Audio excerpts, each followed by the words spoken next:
London. The capital city of the United Kingdom is home to approximately 8.9 million people, nearly 40% of whom were born overseas. This makes the modern metropolis one of the most diverse and multicultural cities on the planet. Although you may think this accolade is a recent result of the globally interconnected world we live in today, London has surprisingly been home to a wide array of people from both near and far for the past 2,000 years. From the Romans to the Normans, and the Stuarts to the Victorians, London's unique position throughout history has seen it become the epicenter of empires, political movements, destructive conflicts, and cultural synergies. These have layered themselves upon one another over successive centuries, shaping the modern city we know today.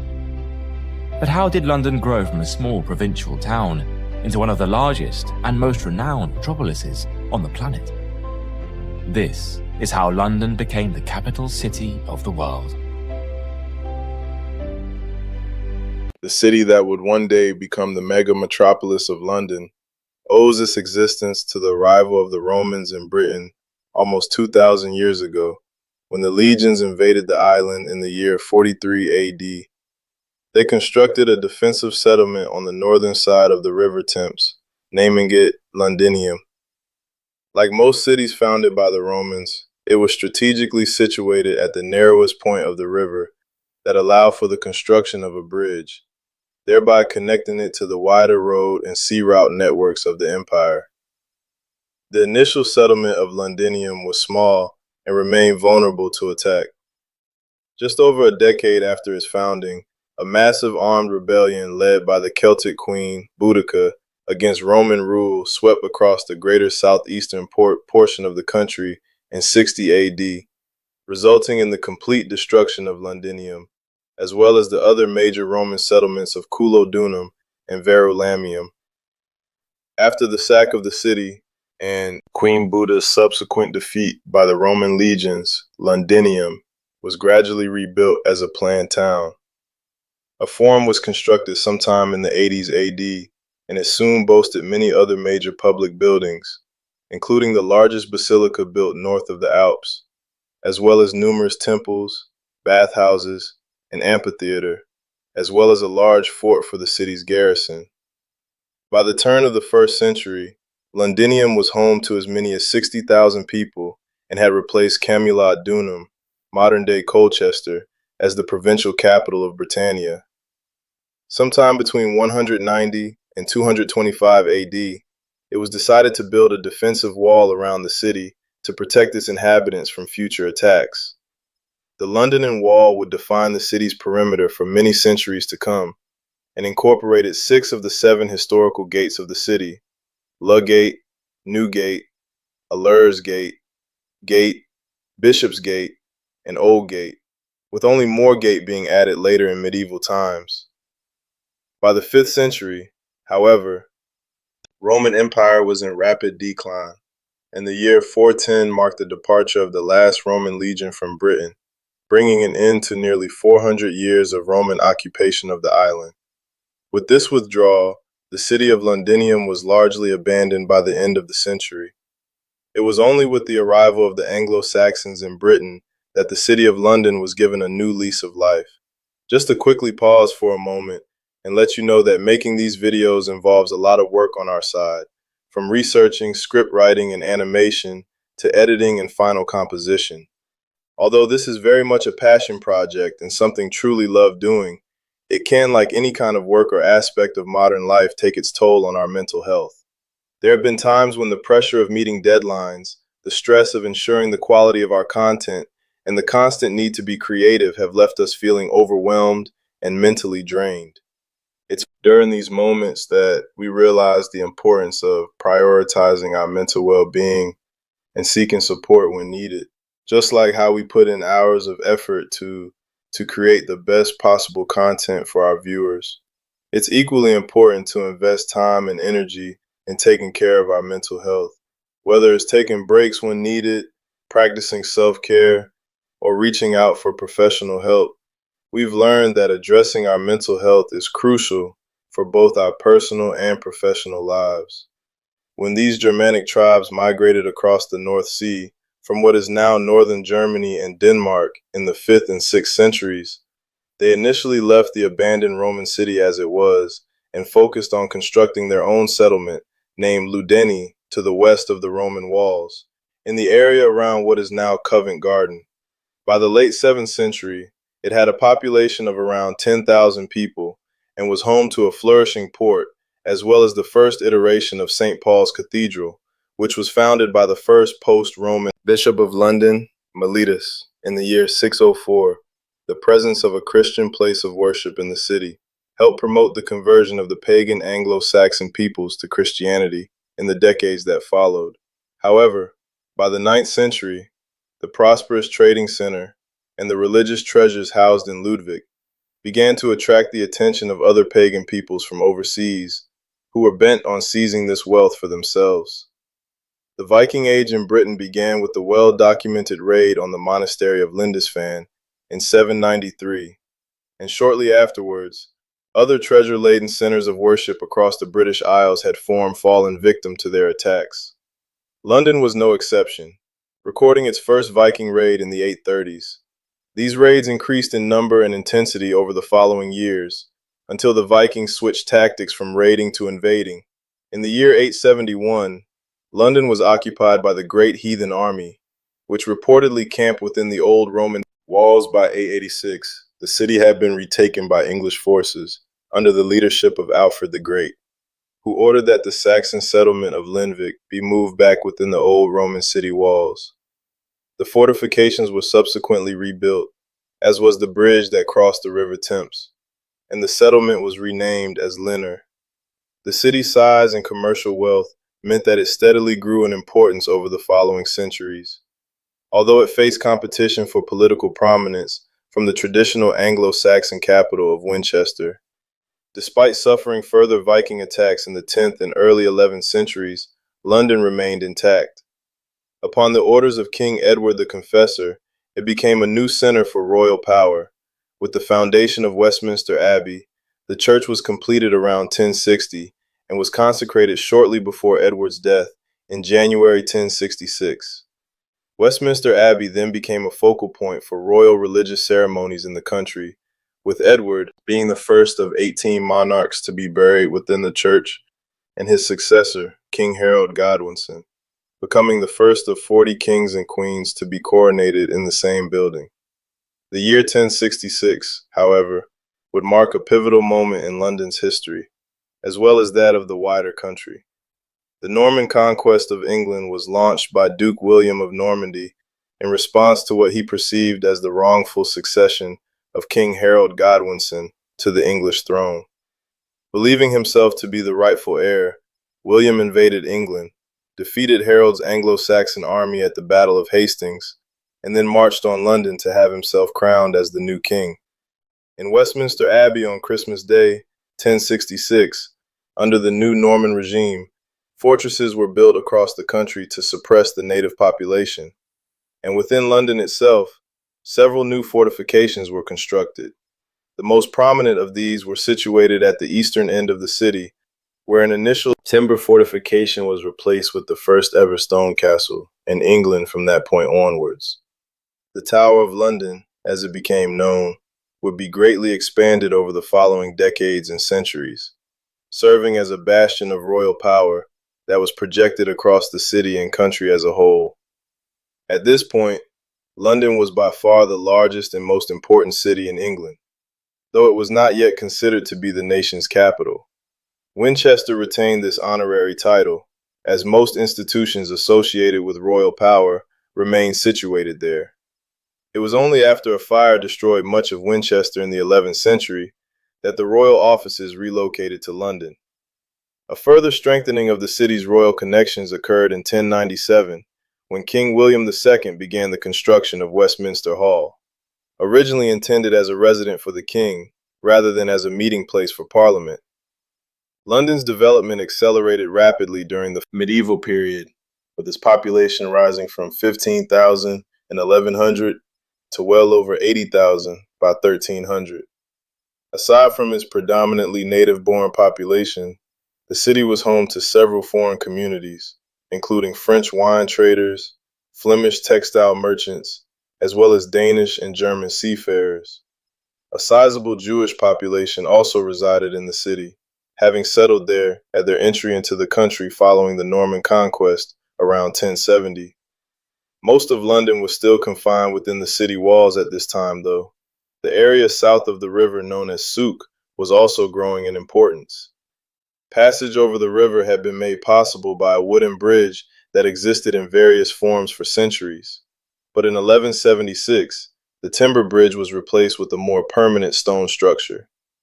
Upon its completion in 1209, the New London Bridge had a gatehouse at its southern end and was led with houses on either side, which rose several stories high and protruded over the river for over 600 years. It remained the only way to cross the river. Temps on foot. London's development was not only marked by physical construction, but also by the establishment of its political institutions. The first recorded mayor of the city, Henry Fitzelwin, took office in 1189, and the city's right to political representation was confirmed in the Magna Carta signed by King John in 1215.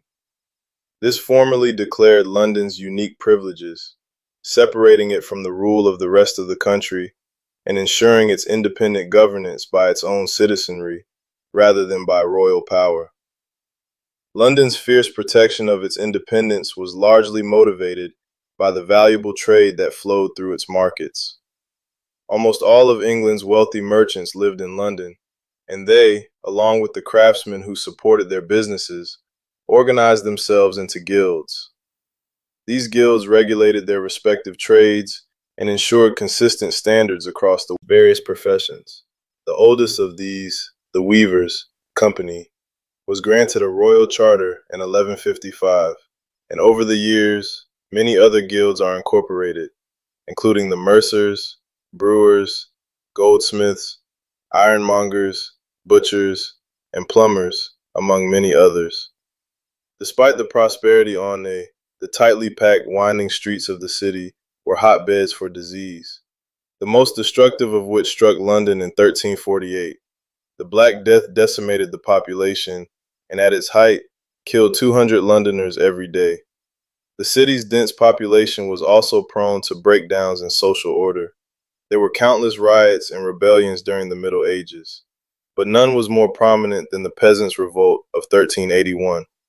This saw an army of several thousand country folk march on London to protest against the exorbitant tax rates imposed upon them. The uprising led to the ransacking of the city, during which many opulent buildings were destroyed and government officials killed. Law and order was difficult to establish in medieval London. Although there were several jails in the city for imprisoning those suspected of committing crimes, there was no police force yet established to prevent crime in the first place. Instead, a system of deterrence was employed to show criminals what would happen should they be caught.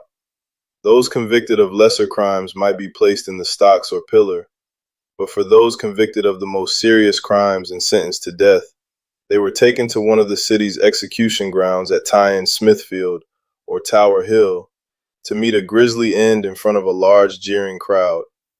The dawn of the 16th century and the accession of the Tudor dynasty to the English throne marked a significant turning point in London's history, as it became one of the largest and most important cities in the world. Some of the earliest cartographic representations of London emerged during this time, illustrating the growing scale and development of the city. The Flemish artist Anton van der Vingard produced a panoramic image of London in 1543, showing that the city had begun to expand beyond the confines of its walls, particularly westwards towards the center of governmental power in Westminster. The city's population also boomed during this period, quadrupling from 50,000 in 1530 to over 200,000 by 1603. This growth was largely due to London's increasing importance as a center of commerce, which attracted people from across the country. With the allure of higher wages and the potential to make a fortune, London's trading connections similarly expanded beyond its immediate neighbors in Western Europe to further afield, including Russia, America, Africa, and India. Many merchants organized themselves into trading companies, such as the Mosey Company and the East India Company, which accelerated the adoption of capitalism and laid the groundwork for the English and later British Empire, which would spread to every corner of the globe. When Tudor Londoners were not making money, they were busy spending it in the city's numerous entertainment establishments. And taverns and brothels had existed for many centuries already. But the most defining cultural offering to emerge from this period was the theater. Initially confined to galleried coaching in the houses of the upper classes, plays became so popular and successful that dedicated theaters were built. In 1574, the city banned any such establishments within its walls, prompting their construction on the outskirts. The most famous of these was the Globe in Souk, which hosted many of the era's most influential and famous works produced by William Shakespeare. As the Tudor period gave way to that of the Stuart era, with the death of Queen Elizabeth I in 1603, London began its transition into becoming a modern city. Though this transformation was only made possible through the occurrence of several civil events, disruptive political and social events during the 17th century. The first of these came about in 16055, when a group of discontented English Catholics attempted to blow up King James I and his government during the state opening of Parliament on the 5th of November. Although the plot was uncovered with the discovery of Guy Fawkes, surrounded by barrels of gunpowder in the basement of the building, the subsequent trial and execution of the conspirators in Westminster set the tone for the other bloody events that were to follow.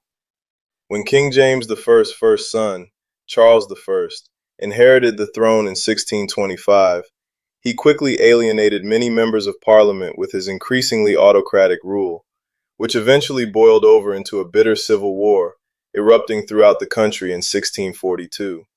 London's inhabitants quickly declared themselves in favor of the parliamentarian cause, and constructed a ringwork of fortifications around the city to protect it from a royalist attack yet.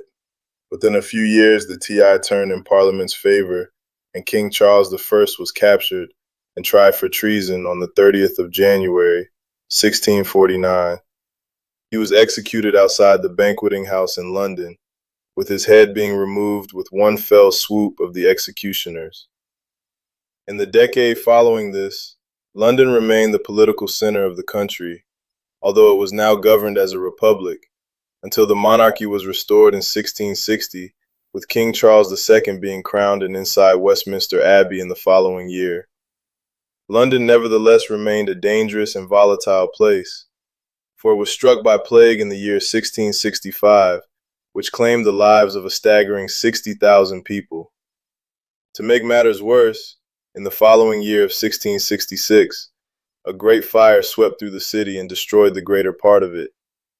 Confined within the old medieval walls in the fire's aftermath, building regulations were introduced and the city was reconstructed, largely in stone and brick. Much of this process was carried out under the ices of the era's famed architect, Sir Christopher Wren, who rebuilt St. Paul's Cathedral and 52 other churches within the city, as well as a monument to the fire itself, which remains standing to this day. Further construction saw the development of the West End of London, which formed the new playground for the aristocratic elite, who built mansions, theaters, and coffee houses in areas like St. Garden and St. James's.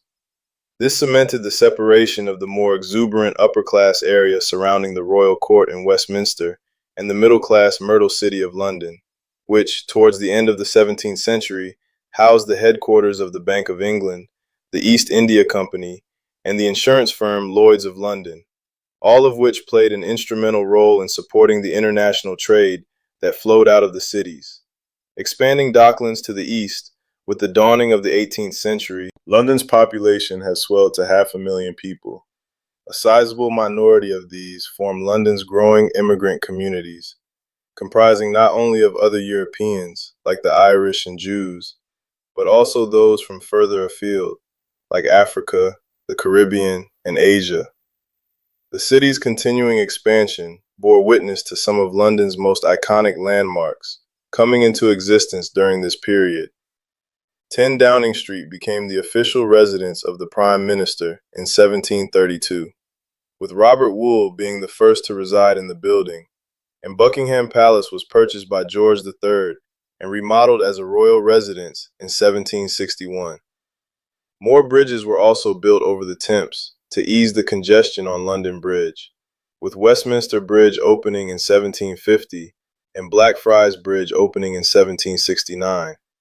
By the time the 19th century arrived, the London had become the largest city in the world and was home to over 1 million people, although this would grow to 6.7 million by the end of the century. The Industrial Revolution played a large part in the expansion of the metropolis, as people from the countryside flocked into the city in search of work. Many, however, would be forced into overcrowded, poverty-stricken slums, the likes of which were immortalized in Charles Dickens's novel Oliver Twist. As the city's population rose, so did its crime rate, and in 1829, the then Home Secretary and future Prime Minister, Robert Peel, established the Metropolitan Police, which would serve the entire urban area over the following decades. The force would become involved in solving some of London's most notorious crimes, such as the case of Jack the Ripper, who terrorized the East End in the late 1880s. The most transformative aspect of London during this time came with the arrival of the railways. This spurred the massive outward growth of the city, as a network of tracks connected the developing middle-class suburbs around London to the main railway termini of the city center, such as Euston, Puddington, Waterloo, King's Cross, and St. Pancras, which in turn were linked by the underground tube network in 1851. London hosted the Great Exhibition at the Crystal Palace, which showcased the technological and cultural marvels of the age. The fair was a huge success, attracting 6 million visitors from across the world, and promoted Britain at the height of its imperial dominance. Other notable London landmarks were constructed during the 19th century, such as Trafalgar Square, Big Ben, the Houses of Parliament, and Tower Bridge. However, despite the pomp and opulence that London was portraying to the world, the city itself remained a dirty and unsanitary place for most of its inhabitants. Frequent outbreaks of chira struck during this period, and in 1858, the River Thames, which had always been used to carry away the city's sewage and industrial waste, reached breaking point and produced a smell so terrible that contemporaries described it as the Great Stink. A solution to the city's filthy problem was proposed by civil engineer Joseph Baselet, who organized the construction of a modern sewer system to move London's waste far downstream to the east. This brought an end to the sulfur outbreaks, and his actions are thought to have saved more lives than the efforts of any other Victorian official. The city's most drastic and irreversible changes, however, would occur in the 20th century, when it was forced to face the social, economic, and political fallout from two of the world's most destructive conflicts. The First World War saw London experience its first aerial bombing raids, carried out by German Zeppelins and later by airlanes. These air raids killed around 670 people and caused great terror among London's population, although a far greater impact of the war was felt in the number of Londoners who were killed in combat, with about 124,000 men never returning from the first front. The Second World War, which broke out some 20 years later, wreaked even more unimaginable destruction on the city. In anticipation of air raids from the German Luftwaffe, thousands of London's children were evacuated to the countryside to escape the bombing, and the citizens who remained behind in the city were forced to hide in homemade bomb shelters or underground stations. The heaviest bombing took place during the Blitz between September 1940 and May 1941, when London was subjected to 71 separate raids, with over 18,000 tons of high explosive being dropped. The city of London itself and the adjacent docklands were the main targets of the German bombers, which destroyed many commercial, industrial, and historic buildings. However, Somewhat remarkably, St. Paul's Cathedral survived unscathed. By the end of the war, some 30,000 Londoners had been killed by the bombing, and hundreds of thousands were made homeless. The post-war years saw London transform into the city that it is today. The overcrowded Victorian housing, much of which had been damaged during the war, was pulled down to make way for new developments. Additionally, new waves of immigrants began to arrive in the city, with many coming from the dominions of the British Empire, adding a new cosmopolitan and multicultural dynamic to the streets of the capital. The city also bore witness to a cultural revolution in the 60s, as London became the center of a worldwide movement, exemplified by the swinging 60s, made famous by the S of British musicians such as the Beatles and the Rolling Stones. As the new millennium dawned, London in the 21st century established itself as truly being one of the world's greatest and most influential cities. Almost every nationality and language is now represented within the metropolis, which is undoubtedly a direct result of the past 2 millennia of history, drawing people from all walks of life to its streets in search of the opportunities that can be found there, from the Romans to the Normans and the Stuarts to the Victorians. London's unique position throughout history has arguably made it not just the capital of Britain, but perhaps even the whole world.